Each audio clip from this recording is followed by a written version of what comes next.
बहुत दिन तक खा सकता हूँ। ओ मछुआरे, मुझे मत मारो, मैं तुम्हारी मदद कर सकती हूँ। मछली की बातें सुनकर अरे ये मछली तो बात भी कर सकती है। बताओ तुम मेरी क्या मदद कर सकती हो? अभी तो मैं तुम्हें तालाब से निकालकर घर ले जाता हूँ, वरना तो तुम मेरे हाथ से निकल जाओगी। वो मछली को पकड़कर घर को जाने लगा। वो घर पहुँच गया। वो कहने लगा, ए मछली, तुमने तो कहा था कि तुम मेरी मदद करोगी। मुझे बहुत भूख लग रही है, करो मेरी मदद अब। तभी अचानक उसके आगे बहुत सारा खाना प्रकट हुआ। वाह वाह, ना सारा खाना। मैं तो तुम्हें यहाँ मारने लाया था, तुमने तो जादू ही कर दिया। इतना सारा खाना मुझे तुमने दिया, अब तो तुम मेरी सबसे अच्छी दोस्त हो। दोनों खुशी खुशी रहने लगे। एक दिन वो बहुत उदास था। मछली ने उसे देखा। क्या हुआ दोस्त, आज तुम बहुत उदास लग रहे हो। अब से तुम्हें मैं कभी नुकसान नहीं पहुँचाऊंगा। मेरी उम्र के बच्चे सभी पाठशाला जाते हैं, मुझे भी पढ़ना पसंद है, पर हर रोज मैं जाल लेकर मछली पकड़ने जाता हूँ। तुम पाठशाला क्यों नहीं जाते? मुझे पढ़ना पसंद है, पर मुझे कुछ याद नहीं रहता, इसीलिए मछली पकड़ने के काम पर लगा दिया। मैं तुम्हें एक उपाय बताऊं? मुझे तुम अपने कान तक ले जाओ। मैं तुम्हें एक मंत्र बताऊंगी, उसे पढ़ने से तुम्हें सब कुछ याद रहेगा और तुम अपनी कक्षा में सबसे अव्वल आओगे। तुम्हारी सब प्रशंसा करेंगे। अच्छा बताओ। मछली ने उसके कान में एक मंत्र बताया। उसके बाद से जैसे उसने कहा था वैसे ही हुआ। मछली दोस्त, मैं बहुत खुश हूँ। अब मुझे तालाब की बहुत याद आ रही है। चलो हम दोनों तालाब चलते हैं। वो दोनों तालाब के पास चले गए। मछली ने उसे अपने ऊपर बिठा लिया और बहुत जल्दी जल्दी तैरने लगी। और उसने सारे तालाब की सैर करवाई उसे। सबको देखकर वो बहुत खुश हुआ। जब उसका मन भर गया, वो वापस घर जाने लगा। मछली ने कहा, दोस्त तुम अकेले ही क्यों जा रहे हो? मुझे भी अपने साथ ले जाओ।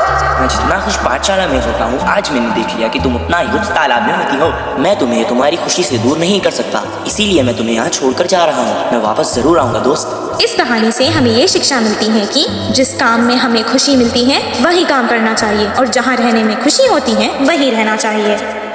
कौवे की चालाकी। एक जंगल में दो बड़े बड़े पेड़ पास पास थे। एक पेड़ पे कौवे घोंसला बनाकर रहते हैं तो दूसरे पेड़ पर कबूतर रहते थे।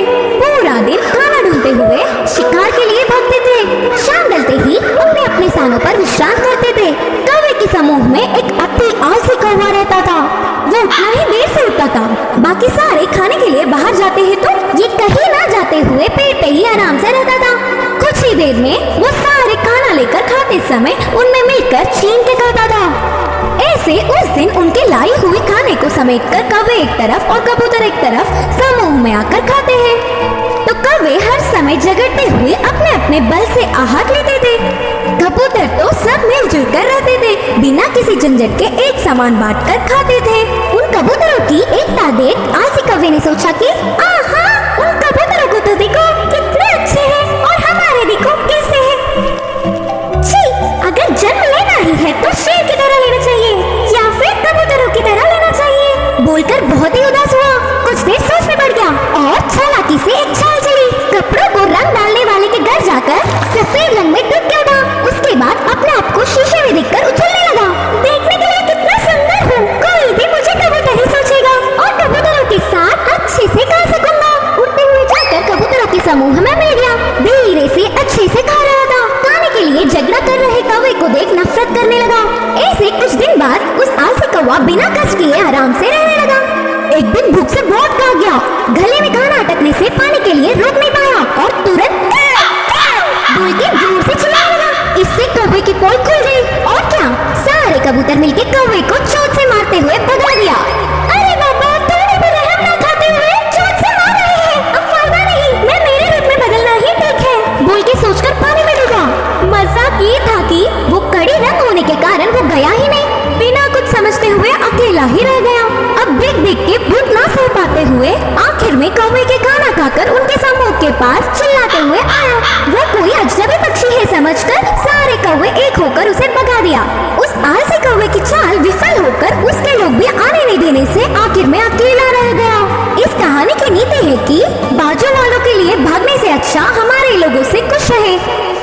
जादुई बिजली। एक गांव में रामू, सोनू और मोनू नामक 3 दोस्त रहा करते थे। रामू एक किसान था। वो खेत में काम करके खुश रहता था। सोनू एक दूध वाला था। मोनू एक दुकानदार था।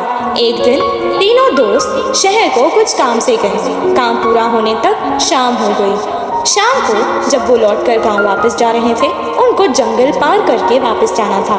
अचानक आसमान में बादल आ गया। कुछ देर तीनों दोस्त एक दूसरे से मशवरा करने लगे, फिर आगे चलते रहे। अचानक बादलों में बिजलियां कड़कना शुरू हो गई। वो डर गए। सोनू ने कहा, बाप रे, बिजली को देख रहे हो? लगता है आज तो हम जंगल में ही फंस जाएंगे। हाँ हाँ, सही कहा तुमने। आज तो ऐसे ही लगता है। बहुत रात हो चुकी है, अब हमें आगे नहीं जाना चाहिए। हम जंगल के बीचों बीच है। अब अगर हम आगे जाएंगे तो भी खतरा है, पीछे जाएंगे तो भी खतरा है। इससे बेहतर है हम आगे चले जाएं। इतना कहकर वो बैलगाड़ी आगे चलाने लगा। थोड़ी दूर जाते ही